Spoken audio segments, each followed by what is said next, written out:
All right, everybody.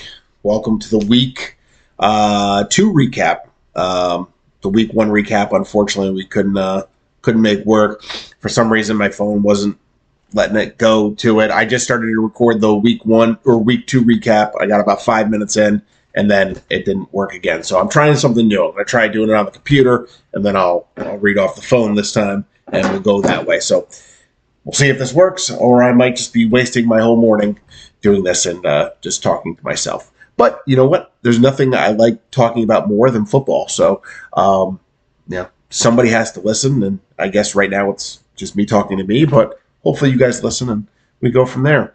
As always, I like to talk about real football before we get into the fantasy football. Just real quick on week 1 because that video didn't get to go out. Bills Ravens, what a game. Game of the year already, week 1. Josh Allen MVP. Don't have to say anything more about that.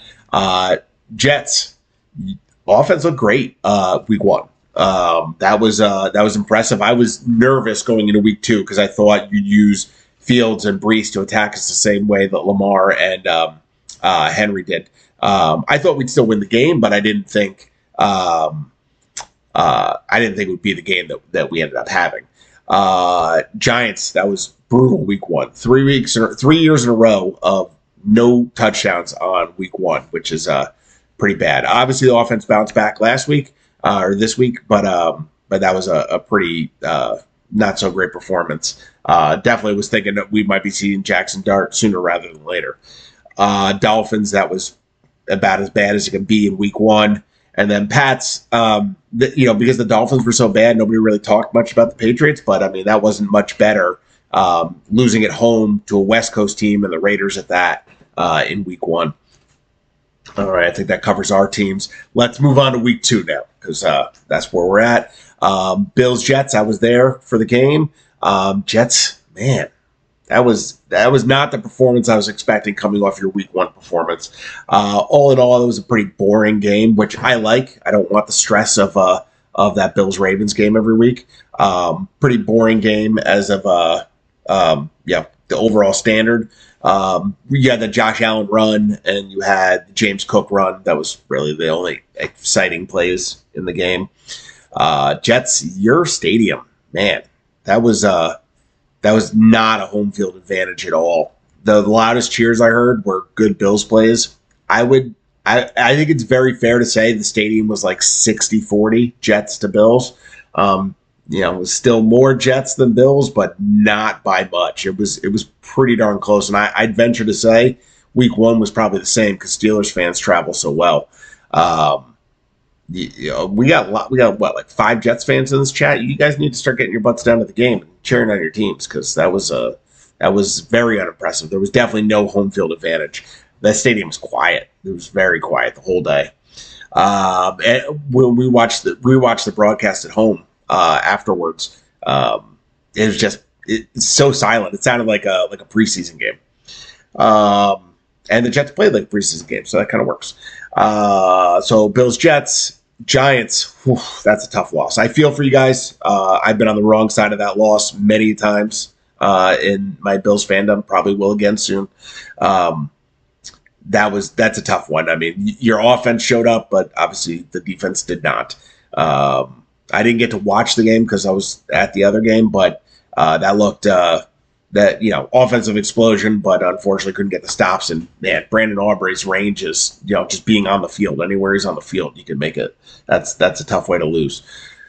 Talking Dolphins bounce back. We'll address Dolphins and Pats at the same time. Bounce back for both teams. It looked like it was starting off like Dolphins were just going. They were in full tank coming off week 1 when they got down like 15-0. But they bounced back. They made some plays. That was a crazy sequence there where Dolphins return a punt for a touchdown, and then on the kickoff, Patriots take it right back for a touchdown. That's a crazy swing there. Pats get the win, so props to them. Dolphins, you're coming into Buffalo this week, and I'm expecting the Dolphins' absolute best effort on Thursday night because If they lose, especially if they lose badly, I mean, ask Brandon Staley how it goes if you lose badly on Thursday night. You might lose your job because McDaniel's going to be in danger of getting fired at some point this year anyway. If they go out and lose the way the Jets lost this week, McDaniel might not have a job on Friday. So I'm expecting to get the absolute best out of the Dolphins this week. I'm scared as always because I'm scared for every game. I'm going to be scared next week when we have the Saints at home, and I'm still going to be scared about the game. So just how I am. Yeah, Dolphins, Pats. We got Jets, Giants, Bills. So I think we're good. All right, let's talk the fantasy football. Week 2 is in the books, but I don't know if it is in the books yet. I was saying in the group chat earlier this morning, I don't know if mine and Danny's game is over yet. I fell asleep around halftime. I was trying to stay up because our game was so close, but I just didn't have it in me. So I was asleep at about halftime of the late game last night, and because it didn't start till 10. And I woke up. I saw I won by 2 points. Point and a half. 2 points. And I was like, okay, whew, nice, 1 by 2. Okay, I'm good. Woo. And also that gave me a 6-0 fantasy week, so I was very happy about that. And then I saw on Twitter, a Omarion Hampton fumble that they credited to Justin Herbert, which is huge to us because he has Herbert and I have Hampton. I mean, even if only one of the players was involved, it would be enough to swing the game because I won by like 1.94 points, 1.96 points, something like that. So a 2-point swing, which the fumble would be, would literally swing this game.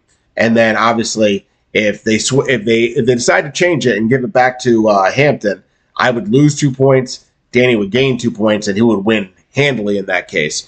So I won, but I'm not going to feel good about this until Thursday. I'm pretty sure Wednesday is when the NFL makes any final stat corrections for the week. So I won, but I don't know.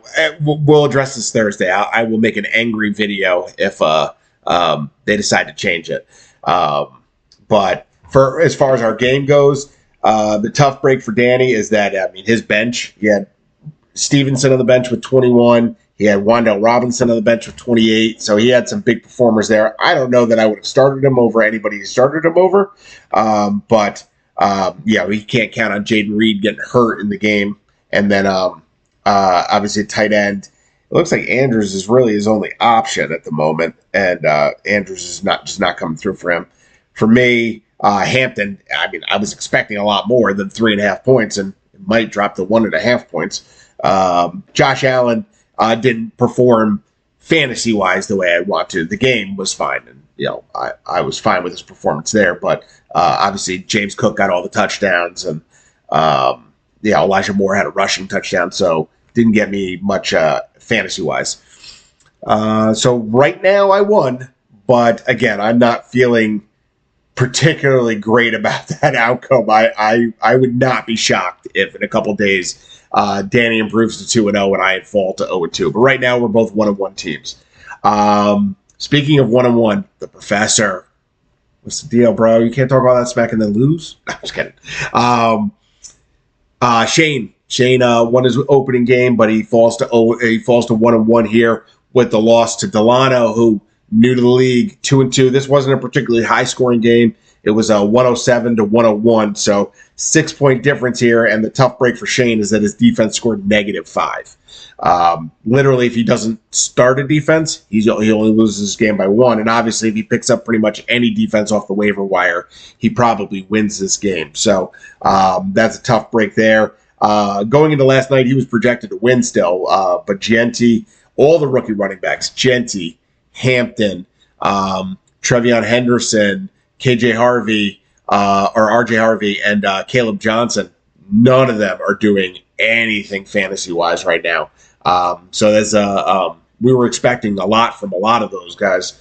This was supposed to be the running back draft, and this is they have not produced thus far. I saw a comment the other day that that R.J. Harvey and Caleb Johnson, Hampton, all those guys, they were going to win a lot of people's consolation brackets this year because they'll probably be going off by week 14, 15, but it'll probably be too late for the people who drafted them. Like I said, low-scoring game, but win's a win. So Delano's at 2-0. Shane falls to 1-1. Let's move on to, let's see. We got JJ and Ken. Ken's teams across the leagues have, fallen with, like he said, with Koo and unfortunately with Justin Fields as well. So tough break for JJ that he loses Joe Burrow for 3 months. Does he have a backup on the roster? He's got Caleb Williams, so he'll be okay in that area. He's got Troy Franklin on the bench. Nice. Should be okay with Caleb Williams in the meantime, but obviously he was counting on Burrow to be his quarterback. Part of the reason that I picked his team to be good. But JJ had a nice win. He was one of the higher scorers in the league this week. We had a couple of people up in the mid 130s. He was at 133. The high score for the week was 135. So JJ with a nice win. For Ken, it sucks to have a monster game out of Jamar Chase and then a good game out of JSN. It's tough to lose when those things happen, but unfortunately for him, his quarterback only got 4. His RB1 only got 4. Tough to win that way. And then JJ's got the issue with Burrow being out. That's kind of the same issue for Ken now because the guy, the number one pick is the guy who's getting the ball from Burrow. We'll see what Browning does. I'd have to go back. I didn't look at how Chase performed with Browning last time that Burrow was out. I imagine Chase is still going to get his targets, but you obviously prefer it to be coming from Burrow. And then for JJ, obviously the monster game out of Neighbors. I'm not sure who the highest score of the week was. I know Monte Brown had like 2 more points than Neighbors. He had like 39, and Goff might be the highest score of the week. I think he had like 43, but I imagine he's on, whoever has him is probably on the bench. He was on the bench in most of the leagues that I was in this week. So congrats to JJ. He improves to 1-1. Ken falls to 0-2. Where are we at now? Richie, tell Carrie to send me another $5. Here we go again. It's Richie's the low score of the week for the second week in a row. Kyle, right up there with JJ at 133 points. He got monster games out of Jonathan Taylor, Ted McMillan. I mean, this is even putting up a 0 with his tight end. Here's his beast game. Brandon Aubrey, 22 on the bench, or not in the lineup with at the kicking position.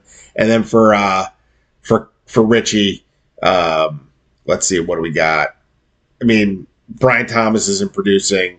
Brock Bowers isn't producing. His top 2 picks aren't producing. It's going to be hard to do anything there. And then Jaden Daniels was fine, 19.7 points, but you're hoping to get 25 out of him any given week. So tough break for Richie. He's fallen to 0-2 along with Ken, and Kyle is with the rest of us improving to 1-1.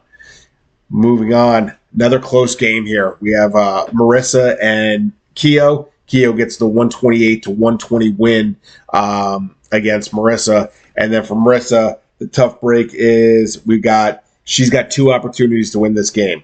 If she starts Shaheed over Keon Coleman, again, probably wouldn't have done that coming off last week's game, but if she starts Shaheed over Coleman, she wins. Also, if she starts, again, probably don't do this, but if she starts Ertz over Laporta, she wins. So the bench points were there.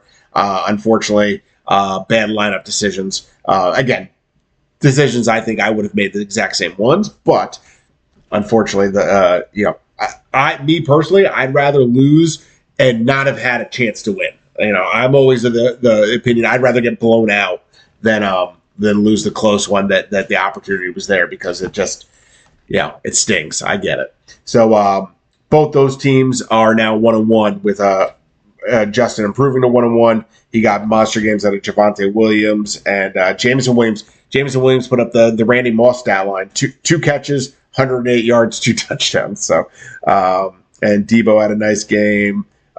So he gets the victory there. Moving on, Paul, another one of our newbies at 2-0. This is a crazy game. 131 to 128, 128.9. So practically 129. So it's like 131 to 129. So 2.5 point game. And Larry's starting defense scores him -4. Oh, that's painful. If he does not start a defense, he wins the game. Whew, that's a tough break. Larry got the 39.2 points on Amon St. Brown, got good games on Waddle and Ferguson, and unfortunately is just not able to come away with it. Paul, Lamar was good. Also, let's address that real quick. Bills, Ravens, both winning blowout games. What do the Bills do? Take Josh Allen out and don't risk injury or anything like that. What do the Ravens do? Keep trying to get Lamar extra touchdowns in the fourth quarter of a blowout win already. And so when I see the stats at the end of the season, they say, oh, Lamar's stats are better. Well, yeah, he got garbage time fourth quarter stats while, Josh is resting. Josh rested he rested over 9 quarters last year because of them being up in blowouts and still accumulated the stats he accumulated while, Lamar's stat padding in the fourth quarter against the Browns at home. So putting that out there now for when the MVP race comes up again at the end of the year. And you say, oh, Lamar's got 3 more touchdowns. Yeah, he threw them against the Browns in the fourth quarter in a game they were winning 41-7. So anyway, Paul, ballsy starting 2 receivers on the same team, but it paid off. Puka and Devontae Adams, both with 20-plus games. And then Cooper Kupp looked like old Cooper Kupp with 16 points. And then, of course, Lamar and Chuba Hubbard with the big games. And then we addressed it for Larry. The win was there. It's just the defense let him down there. So in a way, the Giants really screwed Larry. The record-wise, Paul proves to 2-0. Larry falls to 1-1. Our last game of the week, we had a couple of 133 scores, but our high scorer again, Team Gattaca, is Marcel with 135. So he's up to $50 already. So even if things don't go well for him come playoff time, Marcel's already made $50 on this season. 135 for Marcel, Courtney 103. And the crazy thing is, this is a huge gap, 32-point win. Courtney had the bench points. They were there. He started Jalen Hurts, who scored him 11. And then there's Jared Goff on the bench with 34. So that puts him less than 10 points away. And again, would I make this decision? No. But if he starts Ao Manor, I think that's how you say his name, the receiver from Tennessee, the undrafted kid that Cam Ward loves. If he starts him over Drake London again, would you make that decision? I wouldn't. But he starts Hurts or he starts Goff and Ao Manor, he wins the game. So Courtney could have pulled out this victory. Unlikely, but he could have pulled out this victory, and he would have been the highest scorer in the league this week. But that is obviously not the case. Marcel Dunze with the big game. Tucker Kraft with a big game, Chargers defense with a big game. I see a Dunze, and it irks me because in my my other 14-team league, my work league, I made a decision to take Travis Hunter over a Dunze, and I almost regretted it immediately as I did it, and right now I'm regretting it even more. I still beat Johnson this week, who had a Dunze, and I have Hunter. I still beat him in my work league. Some of you guys know him from Ken's Dynasty League. I did beat him this week, despite that. But that was mostly because of Amon-Ra St. Brown.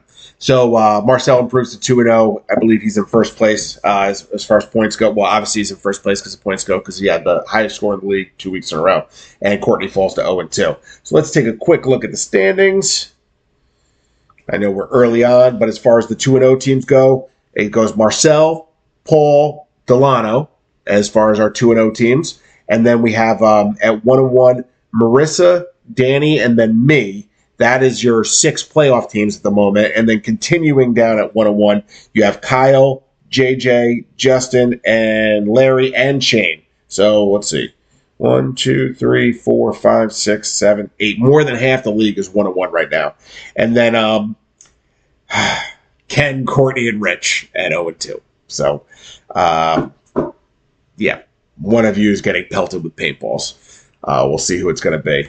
Let's take a look at the projections, even though they're stupid, because last week they had me like 11th, and this week they have me as like 10th. Right now, as far as the projections go, they took Shane. They moved him from 1st back to 6th. So at least they still have you as a playoff team, but he dropped 5 spots in the projections. JJ went from 2nd back to 5th, still a playoff team, but both those teams went from bye week teams to fighting for their playoff lives. Paul, 3rd place up to 1st place. They like your team right now. Let's see. Marissa staying in 4th. That's where they have her at the moment. For me, they had me in 5th, and they moved me back to 10th. Don't love that.